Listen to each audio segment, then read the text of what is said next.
जब आए थे जो बाइडन, वो उदाहरण मेरे दिमाग से उतरता नहीं है। उसमें दो दृश्य, एक दृश्य कि वहाँ पानी की बोतल रखी है, मोदी जी खोल तक नहीं पा रहे हैं, उनसे खोल नहीं रही है। वहाँ लोग कहते हैं कि ये कर देंगे 56 फला ढिमका, पानी की बोतल नहीं खोल रही है। तो वो दृश्य। दूसरा दृश्य है कि हाथ में ड्रिंक जो होता है, जब आपने अल्कोहल नहीं लिया हुआ है तो उसको बाएं हाथ में पकड़ा जाता है। मोदी जी हाथ में पानी पकड़े हुए थे, चूंकि टॉस कर रहे थे, सारे लोग चीयर्स कर रहे थे, बड़े बड़े नेता। तो जो बाइडन ने माइक पे, मंच पे कहा, पोडियम पे, कि मोदी जी के लिए कि भाई पानी अगर आपके हाथ में हार्ड ड्रिंक नहीं है तो आप बाएं हाथ में गिलास लेना चाहिए आपको। मोदी जी उसकी बात समझ ही नहीं पाए, ही हंस रहे हैं। डोनाल्ड ट्रंप ने कहा कि माफ कीजिए, बाइडन ने कहा you are kidding, I am not, मतलब वो बुरा मान गया। उसने कहा कि आप मजाक कर रहे होंगे, मैं मजाक नहीं कर रहा हूं। उनको लगा कि ये हंस रहा है, उनको ये पता नहीं था कि उनको समझ में नहीं आया हंस रहे हैं। बहरहाल ये इस तरह की जो ही जाते ही गले पड़ जाने वाली पॉलिटिक्स है। सऊदी अरब तो आपका बड़ा सजा होता था भाई। सऊदी अरब तो वहां के आ रहे हैं शेख, यहां जा रहे हैं और उनके घर में घुस के मिल रहे हैं, मस्जिदों में जा रहे हैं मोदी जी। उस सऊदी अरब ने क्या किया? उस सऊदी अरब ने पाकिस्तान से पैक्ट किया। इस पूरे घटनाक्रम के बाद में पाकिस्तान जिस तेजी से बढ़ता जा रहा है, सऊदी अरब से उसका पैक्ट हो गया, टर्की से पैक्ट हो गया, और इस दौरान भी, ऑपरेशन सिंदूर के दौरान भी, हम सब जानते हैं कि चीन की तरफ से भरपूर मदद पाकिस्तान को मिली। उसको सर्विलांस मिली और उसने चीनी हथियारों से लड़ा। ये किसी छिपा नहीं है दुनिया भर में। टर्की से ड्रोन आए, और टर्की एक नेटो का मेंबर है, वहां से भी हथियार आए, और लगातार ये लोग एक दूसरे के नजदीक जाते जा रहे हैं। हम लोग की डिप्लोमेसी को क्या हुआ है? क्या हमारे संबंध पूरी दुनिया से इस हद तक कमजोर हो चुके हैं कि वो लोग आपस में हमारे खिलाफ नेक्सस बना रहे हैं? चीन का दोस्त पाकिस्तान, चीन की दोस्ती, पाकिस्तान बांग्लादेश की दोस्ती, तो हम तो एक तरह से गिरते चले जा रहे हैं ना। हमने जिस चीन के साथ झूला झूला, जिस चीन के साथ में जाके हमारे मोदी ने स्टाइल से उनकी मिट्टी की मूर्ति पर काला चश्मा लगा के फोटो खिंचाए, इतनी पुरानी दोस्ती चीन के लिए तो भारत, मैं आपको वीडियो बना चुका हूं कि किस तरह से हमारे यहाँ पे जब भी बीजेपी आरएसएस की सरकार आती है, इनका रवैया एकदम चीन समर्थक हो जाता है। 62 की लड़ाई के बाद नेहरू जी ने चीन से संबंध तोड़ लिए थे, अटल जी आए, चालू हो गए। अटल जी दोबारा प्रधानमंत्री बने और प्रगाढ़ हो गए। पॉइंट पर्सन बना दिया गया, दोनों तरफ से हायर लेवल पर बातचीत हो रही है। यहाँ के जो आरएसएस के लोग हैं वो चीनी कम्युनिस्ट पार्टी के पास जाते हैं, उनके प्रशिक्षण सत्र लेते हैं। वहां के लोग आरएसएस के दफ्तर में आते हैं। उस चीन ने पाकिस्तान का साथ दे दिया, उस चीन के पाकिस्तान के साथ चले जाने को देखा हमने। और हमने ये भी देखा कि उसी युद्ध के दौरान डोनाल्ड ट्रंप ने एकदम साफ घोषणा कर दी कि मैंने भारत पाकिस्तान के बीच में राजीनामा करा दिया है। 1 घंटे बाद सरकार का बयान आ गया कि हाँ जी, हमारे यहाँ हमारी बातचीत हुई है और मामला वापस हो गया है। उसके बाद से डोनाल्ड ट्रंप बार बार कह रहा है मैंने कराया, मैंने कराया, मैंने कराया। भारत सरकार स्वीकार नहीं कर पा रही, क्योंकि स्वीकार करने के पीछे में आप जिनको जानकारी नहीं उनको बता दूं, भारत पाकिस्तान के बीच शिमला समझौता है। शिमला समझौते के मुताबिक दोनों देश आपस के मामले बातचीत से सुलझाएंगे, तीसरे पक्ष को हस्तक्षेप नहीं करने देंगे। डोनाल्ड ट्रंप के हस्तक्षेप से अगर ये बातचीत हुई है तो इसका मतलब ये है, जिस दिन आप स्वीकार कर लेंगे, आप ये मान लेंगे कि शिमला समझौता टूट चुका है। उसके बाद पाकिस्तान जो पहले ही वो संयुक्त राष्ट्र में जाना चाहता है, यहां जाना चाहता है, वहां जाना चाहता है, इंदिरा गांधी ने जिस पर ब्रेक लगा दिया था, ताला लगा दिया था शिमला समझौते से, उसको खुली छूट मिल जाएगी। तो इतनी सारी चीजें आप एक साथ देख रहे हैं, और इन चीजों को जब आप देखते हैं कि आपका सबसे, जिसके साथ में आपने सबसे ज्यादा ही किया, वो सऊदी अरब आपके खिलाफ खड़ा हुआ है। और अभी टर्की ने बार बार उसके मिलिट्री जहाज आ रहे हैं, पता नहीं क्या लेके पाकिस्तान में, ये खबर आई है। 10-11 जहाज आए हैं, भर भर के सामान ला रहे हैं टर्की में। सऊदी अरब के यहाँ पे बहुत सारा पैसा है। और अब बताऊं मैं आपको, ये ईरान को भी जोड़ रहे हैं अपने साथ, और ये बांग्लादेश को जोड़ने का प्रस्ताव दे चुके हैं। बांग्लादेश ने ये कहा है कि भाई अभी हम ये देखेंगे कि ऐसा तो नहीं कि हमारी जो स्वतंत्र नीतियां उस पर इसका असर पड़ रहा है। हमारी अपनी एक जो स्वतंत्र कोई एक देश की संप्रभु नीति होती है, उसको ध्यान में रखने के बाद हम आपको ज्वाइन करेंगे। ऐसा ना हो कि हमारे देश की जो विदेश नीति है उस पर आपकी धौंस चलने लगे। लेकिन फिर भी बांग्लादेश की जो निकटता है वो तो पाकिस्तान के साथ बड़ी ही है ना। अब इसको अगर आप और दूसरी तरफ लेके जाएं तो ईरान के मामले में ईरान ने जो आपत्ति रखी है, या ईरान ने जो उसमें शर्त रखी है, वो और भी रोचक है। ईरान कह रहा है कि तुम 3 लोगों ने एक मक्का एग्रीमेंट जो भी कहा उसको कर लिया, और सबको कहने लगे आ जाओ जुड़ जाओ ना। हम जुड़ेंगे तो संस्थापक सदस्यों में जुड़ेंगे। संस्थापक सदस्यों में जुड़ने का मतलब यह है कि इस संगठन का जो संविधान होगा उसको बनाने में भी भूमिका ईरान की होनी चाहिए। मतलब ईरान जुड़ने को तैयार है, लेकिन शर्तों के साथ में। डोनाल्ड ट्रंप आपका सबसे सगा दोस्त होता था, जिसके लिए आपने वोट मांगे, इलाज, जिसका प्रचार किया, सब कुछ किया।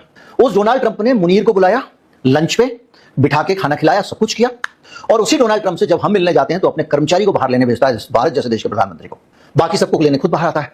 उस डोनाल्ड ट्रंप पे कभी हमारे ऊपर सैंक्शन लगाया, कभी कुछ लगाया, अंड बंड संड जितना चाहता था हमारे खिलाफ बयान दिए, हमको धमकाया था कोविड के समय में। तो वो जो हमारा दोस्त था डोनाल्ड ट्रंप, वो पाकिस्तान के साथ क्या कर रहा है? पाकिस्तान के साथ में उसका प्यार मोहब्बत चल रहा है। वहां पे कह रहा है मैं तेल निकालूंगा, वहां पे कह रहा है मैं सोना निकालूंगा, और क्रिप्टो से उसको बहुत प्यार है। उसने क्रिप्टो मिंटिंग का काम शुरू कर दिया पाकिस्तान में, और वहां पर इन्वेस्ट कर रहे हैं। वहां पे पाकिस्तान में अमेरिका इन्वेस्ट कर रहा है उनका सोना निकालने के लिए, उनके सोने की खदानें निकली है पाकिस्तान में। और चाइना के साथ में पाकिस्तान का आप देख लीजिए, चाइना पाकिस्तान इकोनॉमिक कॉरिडोर बना हुआ है, रक्षा सहयोग चल ही रहा है, दुनिया भर की कंपनियां वहां बैठी हुई हैं। श्रीलंका में भी, श्रीलंका के नीचे वाले हिस्से पे एक शहर पूरा चीन को मिल चुका है, जिसका नाम हम्बनटोटा है, कई बार जिक्र आया होगा।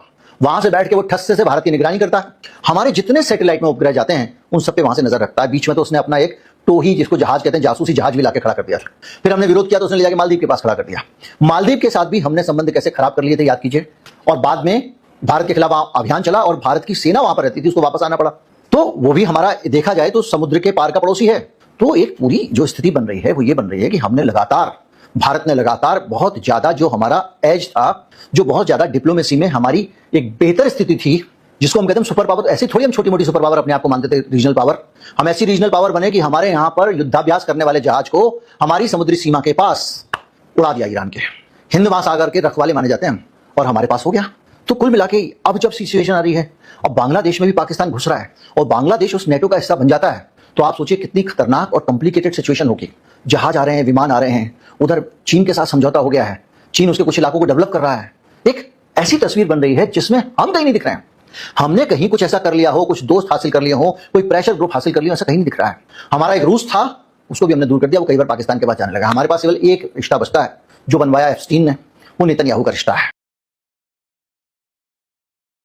बाकी कोई भी रिश्ता दिखाई नहीं देता। नेतन्याहू खुद परेशान है, मेरे बेटे को मार देंगे, ये कर देंगे। उसके जमीन के चप्पे चप्पे पे ईरान मिसाइल मार चुका है। वो क्या करता है, वो हमारे यहां से हथियार बनवाता है, उनका दुरुपयोग करता है। उसने हमको और मुसीबत में डाल रखा है। बहरहाल ये जो बांग्लादेश का घटनाक्रम है, ये घटनाक्रम भारत के लिए खतरे की घंटी है। सत्ताधारी पार्टियों के जो समर्थक थे, उन्होंने भर के बांग्लादेश के खिलाफ नैरेटिव चलाया। उनका अपना एक कम्युनल पॉलिटिक्स को उनकी सूट करता था, लेकिन उसके चक्कर में उन्होंने बांग्लादेश को दुश्मन बना लिया और उस पर हमला करते चले गए।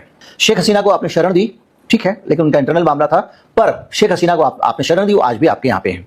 इस कारण जो शेख हसीना के खिलाफ रिजीम था, वो आपके खिलाफ खड़ा हो गया। अब एक तरफ आप वहां के लोगों के खिलाफ एक नफरत का वातावरण बनाते हो। 100 पोस्ट वायरल हुई होंगी उस दौरान, तो उसमें से 20 मुश्किल से 15 सही रही होंगी, बाकी सारी फेक नैरेटिव को फैलाया गया बांग्लादेश के खिलाफ। एक रेस्टोरेंट था, उसमें आग लग गई, बोला मंदिर जला दिया। ये करके भारत में जो आईटी सेल है, वो भारत में हिंदुओं को कह रहा था कि देखो, और वो सारे के सारे लगे हुए थे। पर इससे नुकसान ये हुआ कि बांग्लादेश ने विकल्प ढूंढने शुरू कर दिया।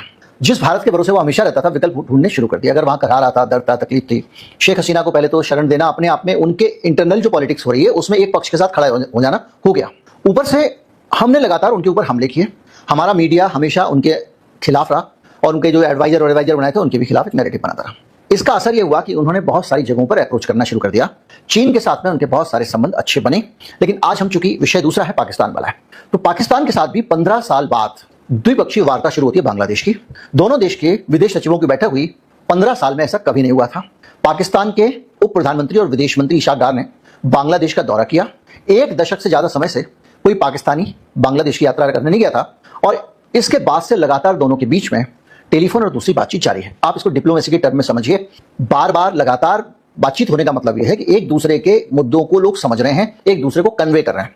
इसके साथ में जो उनके सैन्य प्रतिनिधिमंडल थे, जो उनकी आर्मी के लोग थे, उन्होंने भी आपस में बात की और एक उच्च स्तरीय बातचीत शुरू हुई। और पाकिस्तान की आईएसआई और सैन्य अधिकारियों के बीच में दोनों द्विपक्षीय सुरक्षा के नाम पे बातचीत शुरू हो गई। यानी कि हमारे पश्चिम में पाकिस्तान, पूरब में बांग्लादेश पाकिस्तान को 2 हिस्सों में, हमको दोनों तरफ से घेर के इन अंग्रेजों ने बनाया इसलिए था कि हम भी फिलिस्तीन की तरह अंदर फंस जाएं, दोनों तरफ से हमको पाकिस्तान घेर ले। अब क्या हो रहा है कि ये संबंध दोनों देशों के बढ़ रहे हैं, दोनों एक दूसरे के टच में आ रहे हैं। और जब टच में आने के साथ साथ जब आप खुफिया चीजों की भी जानकारी एक दूसरे को देंगे, तो ये भारत के लिए ज्यादा खतरनाक चीज हो जाती है। क्योंकि आईएसआई का दखल, अभी तक आपके पश्चिम में आईएसआई था, अब आईएसआई आपके पूरब में भी आ गया, यानी दोनों तरफ से आईएसआई आ जाता है। मैं बहुत सारे सिलीगुड़ी कॉरिडोर, चिकन नेक वगैरह की बात नहीं करूंगा, लेकिन उसके हिसाब से भी थोड़ी सी चीजें चिंतित करने वाली हैं। इसके साथ साथ बहुत सारे सैन्य हार्डवेयर यानी हथियारों को खरीदने का भी नए सिरे से बांग्लादेश और पाकिस्तान के बीच में रिश्ता बनना शुरू हुआ है। इसके साथ साथ वो लोग सीधी समुद्री सेवा शुरू कर रहे हैं, यानी पाकिस्तान से जहाज जाएंगे बांग्लादेश, बांग्लादेश से जहाज जाएंगे पाकिस्तान, यानी सामान की भी आमद-रफ्त होगी। व्यापार भी उनके बीच में बढ़ गया है। $865 तक, $1 बिलियन तक उनका व्यापार पहुंच गया है। दोनों देशों ने वीजा मुक्त प्रवेश की अनुमति दे दी है। बगैर वीजा के बांग्लादेश वाला जा सकता है पाकिस्तान, और पाकिस्तान वाला जा सकता है बांग्लादेश। तो सहमति हो गई है, ये कब लागू होगा पता नहीं। सीधी उड़ानों को भी एक दूसरे के बीच में फिर से शुरू किया जा रहा है। यानी एक तरह से देखा जाए तो एक स्ट्रांग बॉन्डिंग दोनों के बीच में हुई। हम यहां बैठे रह गए, हमारे इस तरफ और इस तरफ वाले दोनों लोग हमसे मिल गए, और हम यहां पर बैठकर धर्म के आधार पर जिस तरह का नैरेटिव हमारे देश में फैलाया जाता है, उसके जरिए हम इन दोनों को और एक कर रहे हैं। पाकिस्तान के प्रति नफरत हमारे मीडिया की जग जाहिर है। कंगाल हैं, भूखे मर रहे हैं, चीनी हो गई 100 रुपए किलो, ये चिल्लाएंगे। अरे भाई, उनकी चीनी 100 रुपए, उनका 1 रुपए में उनके 3 आते हैं, 3 रुपए आते हैं। तो उनके जो 101 रुपए चीनी होगी, 105 रुपए चीनी होगी, हमारे यहाँ 35 रुपए होगी हो, लेकिन ये नहीं बताएंगे। कुल मिलाकर एक ऐसा माहौल बनाना, और उस सब के साथ में हुआ यह कि बिला वजह हमारे संबंध खराब होते चले गए। इस बीच में हमारे साथ में जो हुआ वो हुआ पहलगाम, और पहलगाम में आगे प्रमाण रखते कि पाकिस्तान ने ऐसे किया वैसे किया। पाकिस्तान को आप दे देते डोजियर, वो कह रहा है दे दो डोजियर, तो दे दो, क्या फर्क पड़ता है। लेकिन उसकी जगह हमने कहा कि ना, हम तो मिलिट्री पावर से सबक सिखाएंगे, और हमने किया ऑपरेशन सिंदूर। उस ऑपरेशन सिंदूर के बाद से भारत की विदेश नीति और एक्सपोज होती चलेगी। एक्सपोज मतलब हमारी सरकार की विदेश नीति की कमजोरियां सामने आने लगेंगी। पहले तो आप बांग्लादेश के साथ संबंधों को आपने बिगाड़ दिया, बिगाड़ते चले गए, और यहां तक बिगड़ा कि हमने जो पुरानी वाली सरकार के साथ में सेटिंग करके बिजली सप्लाई अडानी की सब खेल किया था, वो सबका सब अटक गया।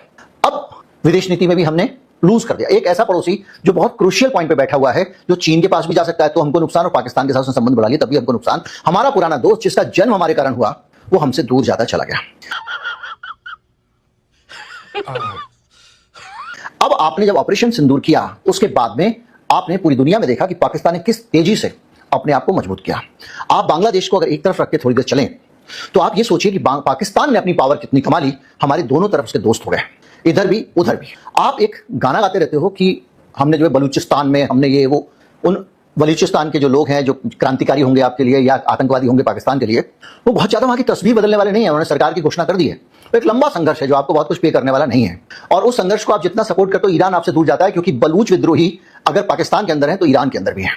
और ईरान में उनके स्ट्रांग होने का मतलब यह कि आप जो चाबहार पोर्ट आपका एक कभी होता था, मुझे नहीं लगता कि दोबारा वो स्थितियां लौटेंगे, उस चाबहार पोर्ट के लिए भी आपको बलूच खतरा हो सकते हैं। पर उनको आप एलानिया, कभी तो लाल किले से भाषण से बोल देते हैं आप उनके समर्थन में। तो आपने पाकिस्तान के ऊपर जो हमला किया पहलगाम के बाद में, उसके बाद एक नया समीकरण खुल गया जिसने हमारी विदेश नीति को एक्सपोज किया। पहलगाम के बाद में हमने क्या किया? हमने ये किया कि पूरी दुनिया में अपने दूत भेजे, यानी हमारे सांसद गए अलग अलग जगहों पर, देशों में अलग अलग सरकारों को कन्विंस करने की कोशिश की, लेकिन किसी ने भी मुंह से ये बोल के नहीं दिया कि पहलवान का आतंकवादी हमला पाकिस्तान ने कराया था या पाकिस्तान के खिलाफ कार्रवाई सही थी। सबने ये कहा कि सब में क्या कुछ ने कहा कि आतंकवाद अच्छी चीज नहीं है, नहीं होना चाहिए। पहलगाम हमले की निंदा कर दी, वो तो सभी कर देंगे, तो पाकिस्तान भी कर देगा। पर यहां पर हमारी एक कमजोरी सामने आई कि हमने इतने दिनों से जो हम जाके गले मिल रहे थे, कुछ हासिल नहीं किया। हासिल नहीं किया मैं इसलिए कह रहा हूं, और गले मिलने की बात इसलिए कह रहा हूं कि हमारी जो खी पॉलिटिक्स है और डिप्लोमेसी है, उसको हमने देखा दिल्ली में